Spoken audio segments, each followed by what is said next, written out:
read and learn.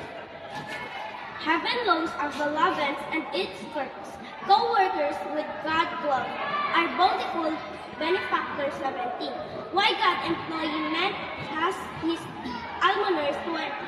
Do you remember even one of them? Oh no, I don't remember even one of them. Finding hard to memorize and answer something you just learned. In that case, we have a solution to solve your problems like Julian's have. You can eat different chocolate and improve your brain. Eating chocolate and give us intelligence. To think more wisely and widely. What are you waiting for? Buy some different chocolates now.